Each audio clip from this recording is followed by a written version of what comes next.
ভাই আপনারা স্ক্রিনে লক্ষ্য করতেছেন রেস্ট্রিক্টেড মনিটাইজেশন। বর্তমানে ইনস্টিমেট সেটআপের মধ্যে গিয়ে অনেকেরই কিন্তু এই ইস্যুটা চলে আসতেছে। মানে একবারে ফেসবুক রেস্ট্রিক্টেড করে দিতেছে। তো বর্তমানে এই জিনিসটা কেন হচ্ছে এবং কার হচ্ছে?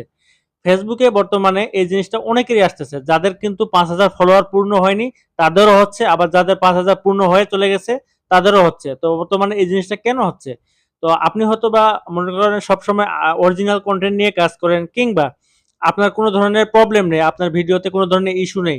কিন্তু আপনার মনিটাইজেশন অপশনে গিয়ে যখন ইনস্টিমেট সেটআপের মধ্যে ঢুকতেছেন, তখন কিন্তু অনেকেরই এরকম ইস্যু চলে আসতেছে।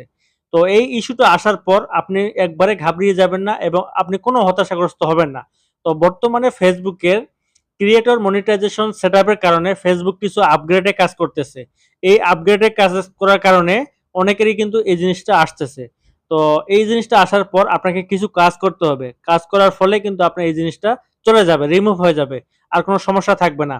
তো এই মেসেজের মাধ্যমে একটা কিন্তু মেসেজের নিচে দেখবেন একটা কিন্তু ডেট দেওয়া আছে এবং আপনাকে পার্টনার মনিটাইজেশন পলিসি ইস্যুও কিন্তু দিয়ে দিচ্ছে। তো এই জিনিসটা দেখে আপনি কখনো ঘাবড়াবেন না।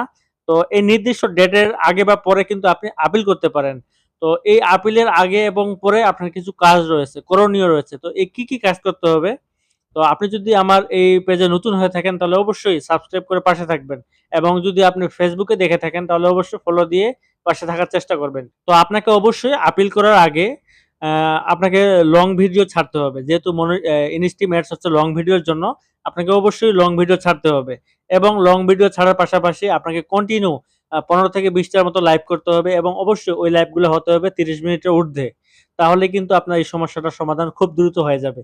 তো এই আপনি যখন লাইভ কন্টিনিউ ৮ থেকে ১০ টা হয়ে যাবে এবং লং ভিডিও আপনার পেজে ১৫ টার মতন ছাড়া হয়ে যাবে, তখন কিন্তু আপনি একটা আপিল করবেন। আপনি হেল্প এন্ড সাপোর্টে গিয়ে রিপোর্টের প্রবলেমে গিয়ে একটা আপিল করবেন। আপিল করার মাধ্যমে আপনার পরবর্তীতে আপনি আপিল করার পরও কিন্তু লাইভ চালিয়ে যাবেন এবং হচ্ছে আপনার বড় ভিডিও আপলোড দেওয়া শুরু করে দিবেন। মানে এক কথায় আপনি ফেসবুকে আগে যেভাবে কাজ করতেন ঠিক সেভাবেই কাজ করবেন। তাহলে কিন্তু দেখবেন ধীরে আপনার এই ইস্যুটা চলে যাবে। তো আশা করি ব্যাপারটা বুঝতে পারছেন। তো আপনারা এইভাবে কাজ করলে কিন্তু এই ইস্যুটা চলে যাবে। তো আপনারা অবশ্যই নতুন ভিডিও পেতে আমার এই চ্যানেলের সাথে থাকবেন এবং পেজের সাথে থাকবেন। ধন্যবাদ সবাইকে।